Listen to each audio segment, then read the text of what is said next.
Welcome po kayo sa ating programang Patnubay sa Kalusugan. Ako si Ma'am Rose ay maglilingkod sa inyo sa gabing ito at sagutin ang inyong mga katanungan.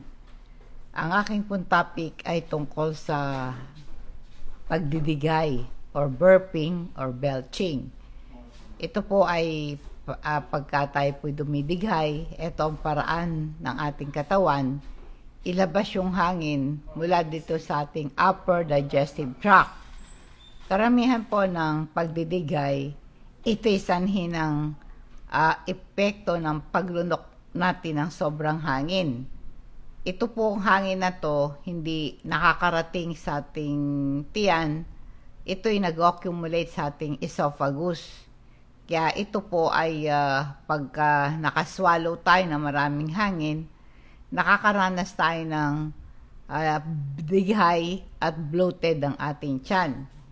Dapat natin i-consider yung mga medical condition sanhi ng pagkakaroon po ng gas, pain, or acid reflux. Ang tawag dito ay GERD or gastroesophageal reflux disease. Pag yung hangin ay natrap sa ating esophagus, ang feeling mo, nagkakaroon ka ng anxiety, it leads to heart palpitation and panic attack. Katulad po ng nararanasan nitong si Chloe Bistra de los Reyes. Hello po, Doc. Good morning po. May tanong ako sa iyo, Doc. Hindi ko po alam, Doc, kung GERD itong nararamdaman ko. Since 2020, March 28, bigla po siya kung hindi makahinga. Nagpa-BP ako, sabi ng nurse, tumaas ang dugo ko. Nagkaroon daw po ako ng nervyos or panic attack.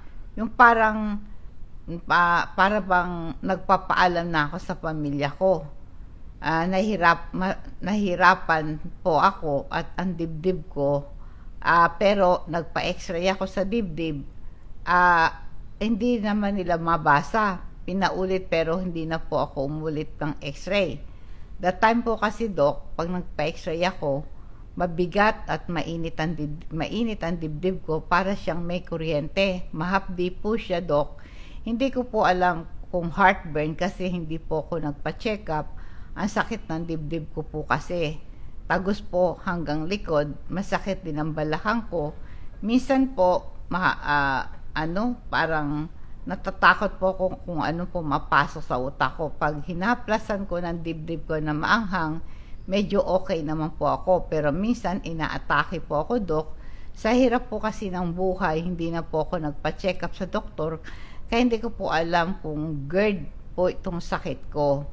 Yan ang piniem sa akin ni Chloe. Alam mo, ang tawag dyan ay gas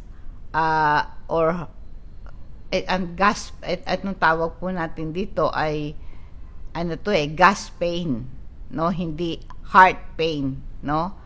Kasi nga po itong pagka meron kang gas pain, mananotice mo na parang punong-puno at naninikip ang dibdib mo. Itong kirot na to tumatagas hanggang likod, balakang, balikat at leeg mo. Kasi nga po, pagka may gas pain ka, nag-i-increase yung heart rate mo. At nagiging dahilan po nito yung pressure din ng dugo mo ay tumataas. Ngayon, itong nararamdaman mo lahat, maring walang connection na ito sa heart mo.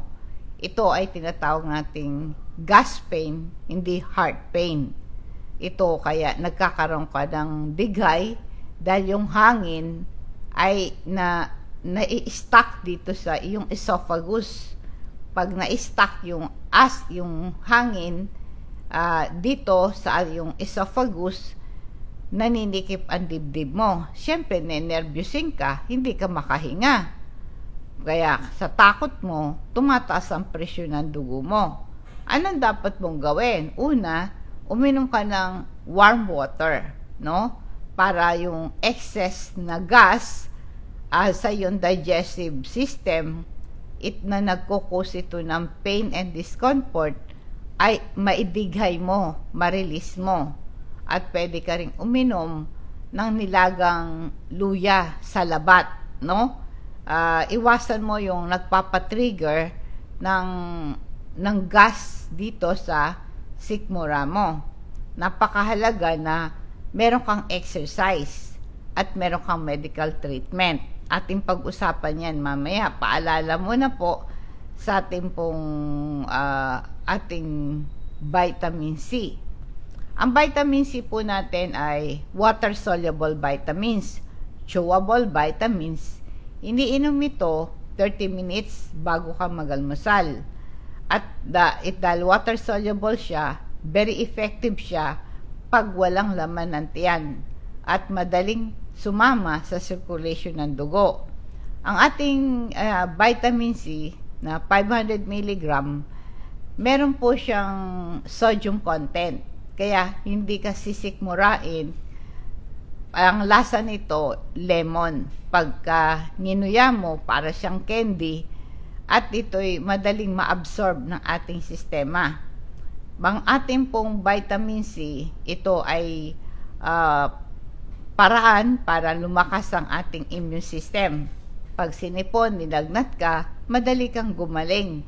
Dahil ang vitamin C, nare-reduce yung chronic diseases like heart disease and cancer.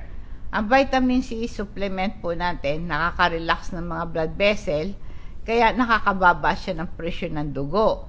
At tumutulong ito sa production ng lymphocytes. Ito yung mga killer cell natin, natural killer cell natin.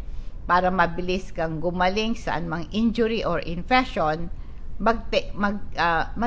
magkaroon ka ng vitamin C everyday. Kasi po ang vitamin C hindi na i-stock sa katawan, kaya dapat nare-replenish mo siya everyday. Kailangan hanggang 500 mg lang, once a day lang po ang inom, no? 30 minutes bago ka mag-almusal, inumin mo. Kung gusto mong mag-order nitong ating chewable vitamin C, pwede mo akong i-PM sa aking Facebook page, Patnubay sa Kalusugan. Bigay yung pangalan, address at CP number nyo para ma-process ang delivery sa bahay mo. Ang paraan po ng pagbabayad, COD, cash on delivery, or through GCash, no? Super B complex. Alam mo ang sanhi ng pagkakaroon mo ng gases, kaya nagkaroon ka ng gas pain, ito'y dahil sa GERD. Ito po yung acid mula sa tiyan mo ay dumadaloy pataas sa iyong esophagus. Kaya itong nararamdaman mo, Chloe, ito'y masakit ang balakang mo, masakit ang likod mo, masakit pati ulo mo, umaapekto, ay ito'y dahil sa iyong GERD, no? Ikaw sa iyo na rin galing sa GERD, kaya dumidigay ka. Tapos yung hangin na-accumulate sa iyong esophagus, na nagkakaroon ng pressure sa puso mo, naninikip ang dibdib mo, bubibilis ang pintig ng puso mo, natatakot ka, nininervyos ka, nagiging sanhi ng pagtaas ng presyon ng dugo mo. Pwede mong pahiran ng crystal oil yung dibdib mo. Ito'y meron soothing and cooling effect. Nare-relieve yung kabag mo, yung digay mo, yung acidity mo, sakit ng tiyan mo. Ito ay yung pahiran ng ating crystal oil. Maganda rin ito sa mga arthritic pain, rheumatic pain, stiff neck, muscular ache, leg cramps, aching feet, pananakit ng likod, sakit ng ulo, pangangalay. Nare-relieve din yung mga pilay, pasa, nabukulan, masakit ng lalamunan, baradang ilong. Ako po, ginagawa ko pagkatapos maligo sa umaga, naglalagay ako ng crystal oil sa aking palad, pinagkikiskisan kong ganon, minamasage ko yung mga binti ko. Tapos, sisinghutin ko, ituto ko po sa ilong ko yung natitirang langis, nakakalis ng sakit ng ulo. Pati yung mga cough and cold, nare-relieve yung asthma attack, pati yung sinus problem, nakakahinga ka. Pagka pinahiran mo ng crystal oil, itong butas ng ilong mo At pag ito ay sininghot mo, makakatulong po itong ating crystal oil. Hindi ka rin kakagatin ng lamok pag pinahid mo sa balat mo. Kaya kung interesado po kayo na magkaroon kayo nitong ating itong crystal oil na to, ay 400 pesos po isa. Pagkatapos, pag bumili kayo ng tatlo, ay 1,000. Bale, yung dalawa, 400. Yung ikatlo, 200 pesos na lang. So, kung gusto nyo, mag-PM nyo lang ako sa aking Facebook page para ma-deliveran kayo nitong ating crystal oil, 3 for 1,000. Alam mo, pagka nakalunok ka ng maraming hangin, ang sabi ng mga doktor, nagkakaroon ka ng stomach pain and chronic heartburn. Kaya paano mo ma-stop yung heartburn na yon, yung digay na yon, yung burping na yon? Unang-una bago ko po sagutin yan, ang pagka hindi tayo natutulog ng maaga, pagka nagpupuyat ka, tsaka dapat sana sa tanghali, kahit hindi ka inaantok, kumain ka ng 11 o'clock, mga 2 or 3 o'clock, mga 2 o'clock ng hapon, humiga ka, ipikit mo mata mo, basta ilagay mo yung bigat ng katawan mo doon sa kama. Basta alisin mo yung stress, no? Kasi nga po, pag tayo po ay sobrang pagod, puyat ka, wala kang pahinga, nagpuproduce ng maraming acid ang ating katawan. Itong excess production ng acid na to, pwedeng ma-damage yung bulb pagitan ng esophagus at ng ating tiyan, yung sphincter muscle na yan. Kaya yung stomach, yung acid from the stomach, pwedeng umakyat yan sa ating esophagus, nag-i-increase yung simptoma ng acidity. Ang magandang i-take mo doon, yung activated charcoal. Ang activated charcoal, natural remedy sa digestive problem, yung kinakabag ka, dinidigay ka, maasim ang sikmura mo, may bad breath ka, na food poison ka, nag-diarrhea ka, i-try mo yung activated charcoal. Very effective po yan. Ito po ay nag-absorb siya ng toxin, mga bacteria, mga virus, mga yung mga fungus, ganon, ay inaabsorb po ng activated charcoal. Pampababa din ito ng cholesterol, itong activated charcoal. Kaiinom ka ng activated charcoal pagkagising mo sa umaga. At least iinom ka ng 2 hanggang 3 basong tubig pag inom ng activated charcoal. Alam mo yung gas pain, no? O yung pagdigay na malala sa gabi. Ang acid reflux ay malala sa gabi sa 3 reason. Ang concentration po ng acid sa stomach mo ay mataas sa gabi kaysa sa umaga. One thing, yung position mo sa pagtulog. Kaya dapat kasi siyempre nakahiga kang ganon, kaya pag nakahiga kang ganon, yung acid sa tiyan mo pwedeng umakyat sa esophagus. Hindi katulad yung sa umaga nakatayo ka, yung due to gravity, yung acid bumababa dahil nasa upright position ka. Kaya dapat lagi kang straight body. Tapos pag nakahiga ka na ganon, syempre aakyat yung acid sa iyong sikmura. Kaya sinusumpong ka ng sakit ng sikmura at dibdib, di ka makatulog. Kaya nga po ang itong problema na to ng acid reflux, yan ay lalong malala sa gabi. Kaya dapat pag natulog ka, elevated, no? Yung bed mo elevated, maaring magpatong ka ng 6 inches na hollow blocks or kahoy. Itaas mo yung head of the bed, yung pinaka-head ng bed mo, elevate mo siya. Pag natutulog ka, naka-incline para ma-manage mo yung GERD. Kasi nga po yung stomach acid mo, pagka nakahiga ka ng flat, ito'y tumataga sa iyong esophagus. Kaya inaalaw yung stomach acid mo ay umakyat sa sikmura mo. Kaya dapat pagka natulog ka, yung bang naka-incline position, naka-upright ka, no? Maring gumamit ka ng wedge pillow para yung kalahati ng katawan mo papunta dito sa ulo mo, naka-incline position ka. At kung matutulog ka, on your left side. Kasi para ma-improve ang flow ng acid and other content from the esophagus into the stomach. At huwag kang kakain ng marami. Pwedeng kumain ng madalas, pero huwag kang kumain ng marami. Pagka meron kang acid reflux at meron kang burping, meron kang gas pain, ay uminom ka ng Yakult, no? Anytime at your convenience, dahil ang Yakult probiotic, ito po ay biotechnologically culture dito. Maganda ito sa mga gastric acid, gas pain, at yung mga bile na nakakarating sa iyong intestine. Para ma-maintain ang healthy digestive system, maaring pagkatapos mong kumain, uminom ka ng isang Yakult. Yan ay probiotic yan. Kasi ang probiotic ito po ay nakakatulong para protektahan ka sa acid reflux at nakaka-decrease ito ng stomach acid. O kaya, pwede kayong uminom ng salabat, no? Kung meron kang digay, meron kang acid reflux, ay iminom po kayo ng salabat. Tapos, mag-iinom kayo ng fruits and vegetable juices. Ito po ang mga juices na iinumin po ninyo.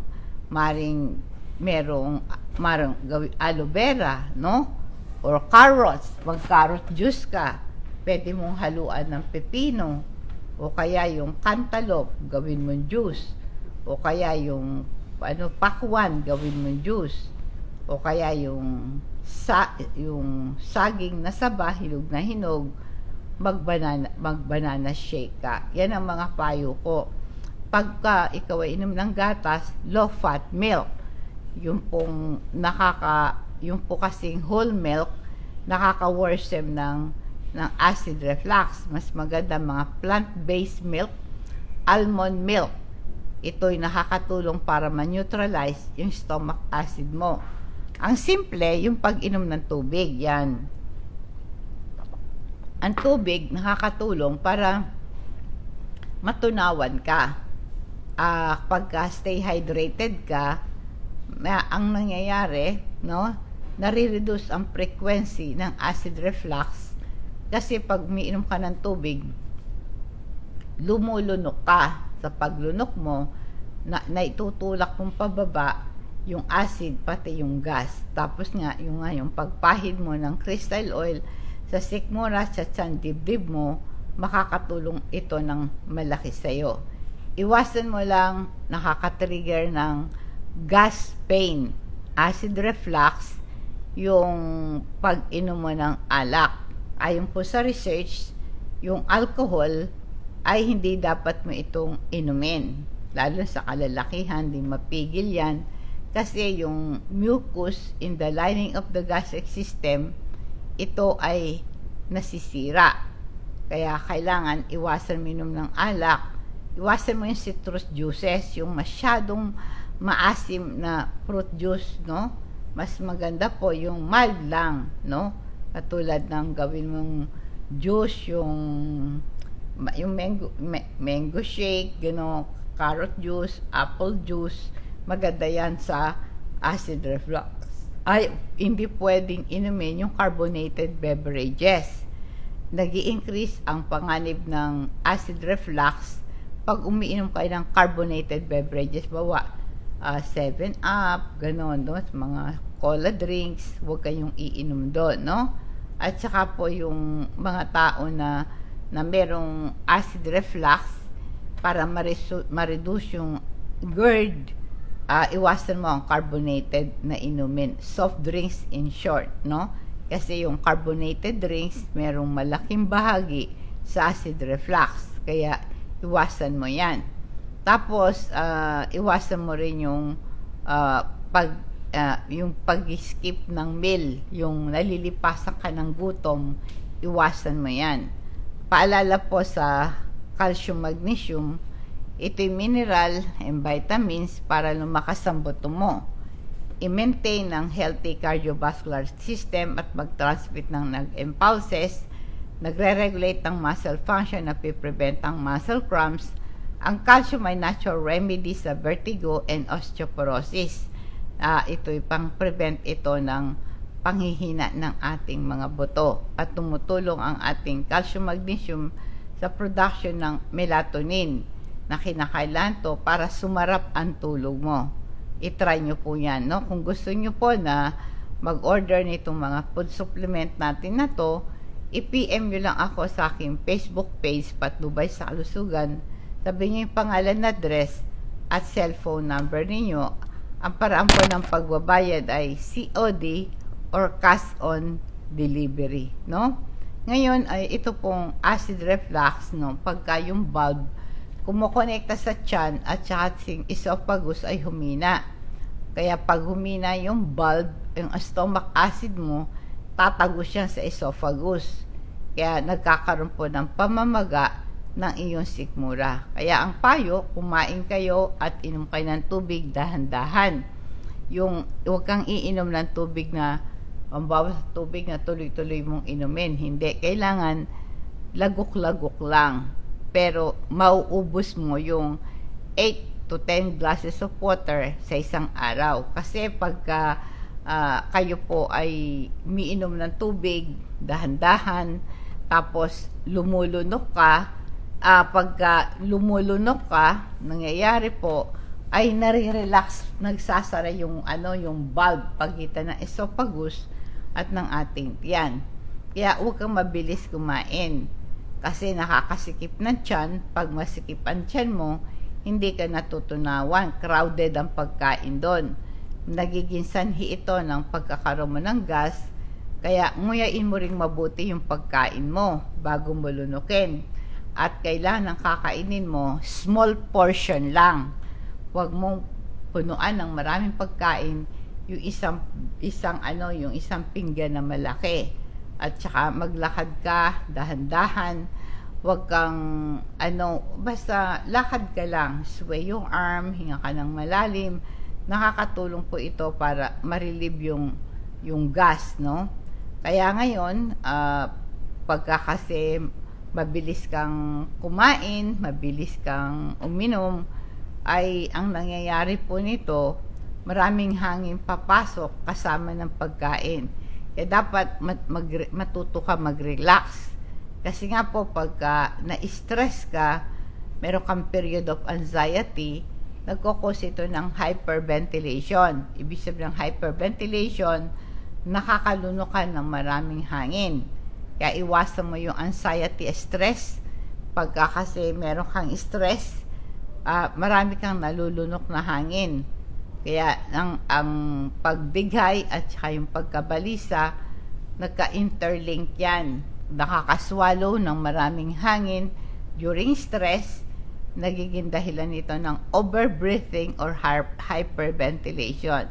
Kaya ngayon yung sobrang paglunok ng hangin, ito po ay nagiging dahilan ng pagkakaroon ng paninikip ng dibdib. Kaya once na yung tiyan mo, nag-accumulate ito ng maraming gas, nagkakaroon ng pressure sa dibdib mo.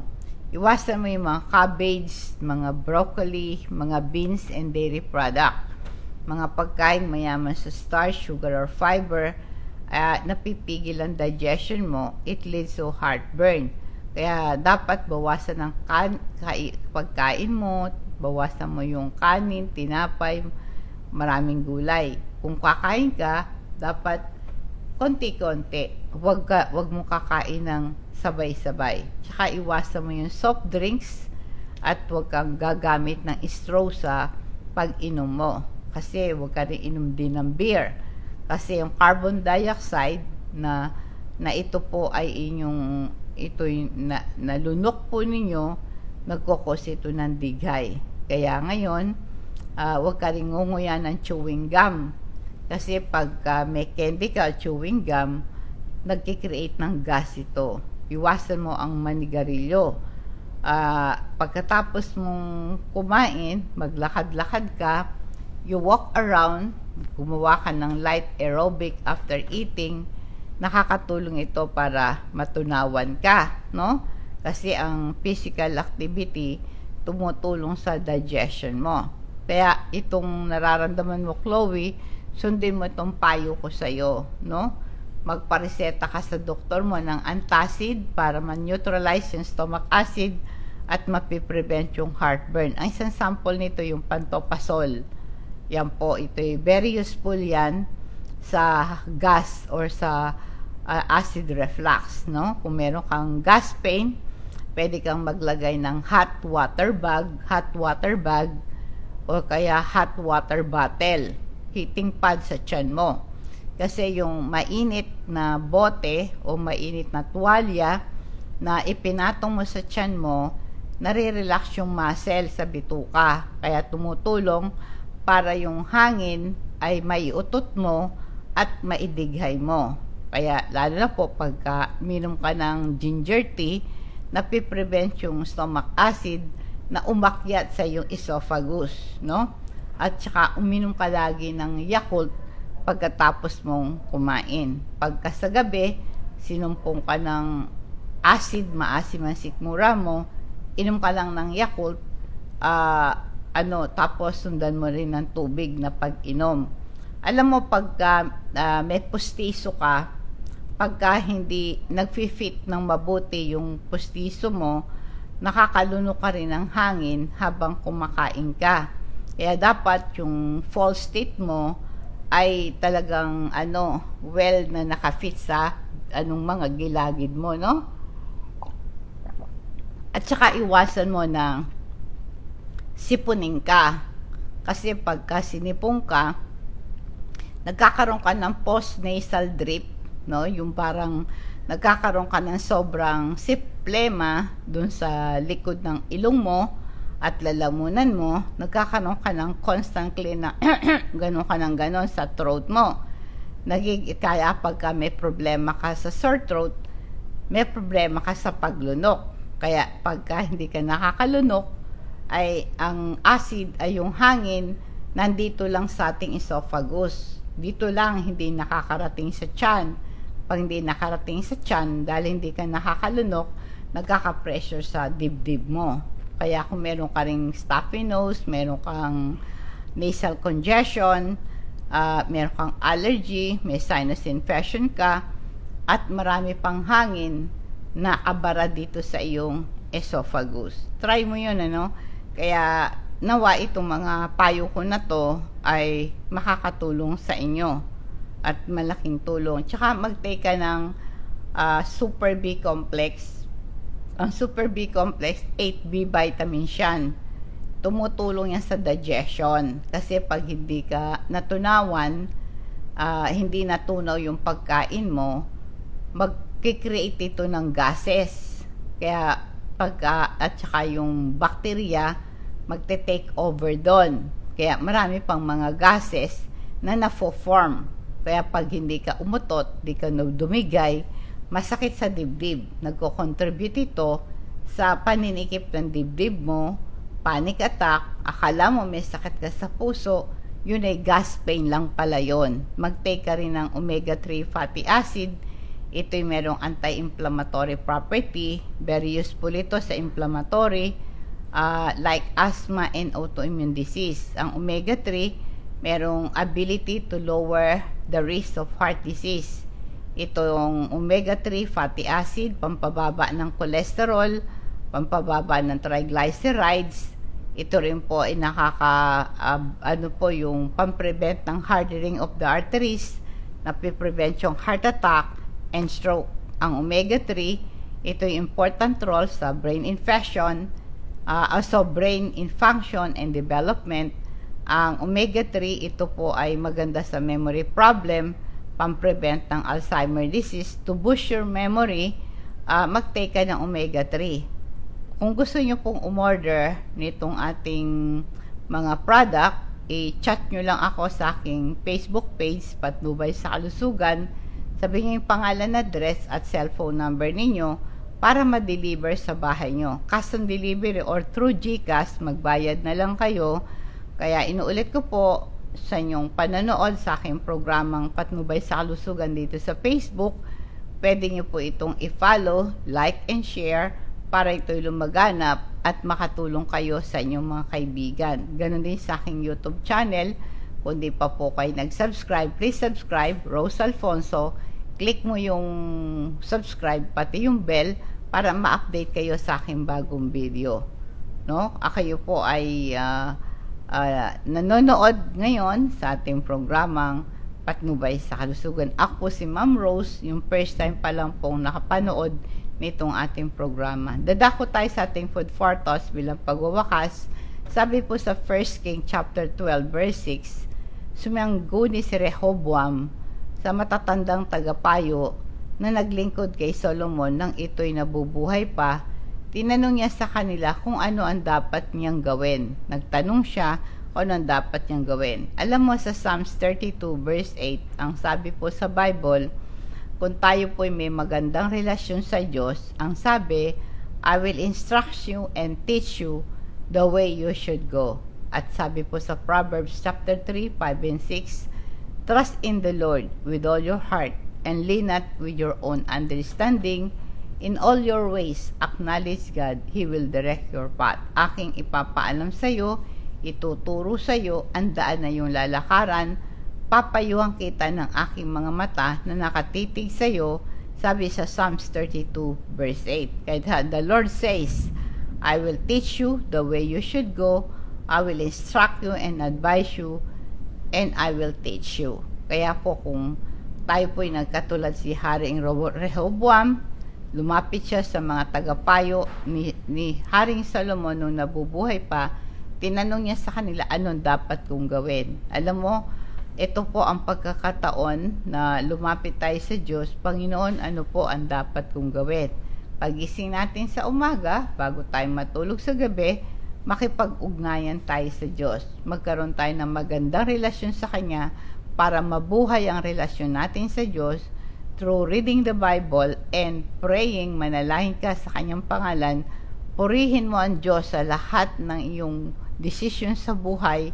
Lahat ng problema mo, lagi mong purihin ang Diyos dahil ang Diyos, meron siyang pangako sa atin. Ano sabi niya? I will instruct you and teach you the way you should go. Ipapaalam ko sa iyo, ituturo ko sa iyo ang daan na yung lalakaran at papayuhan kita ang aking matay nakatitig sa iyo. Kaya ang sabi ng Panginoon, ako'y laan. Kaya sabi, trust in me, trust in the Lord with all your heart. Huwag kang manalig sa iyong pagkaunawa. Trust Him. He will direct your path. Magandang gabi po. Nawa po ang pagpapala at patubay ng Diyos ang sumatin. And God bless us all.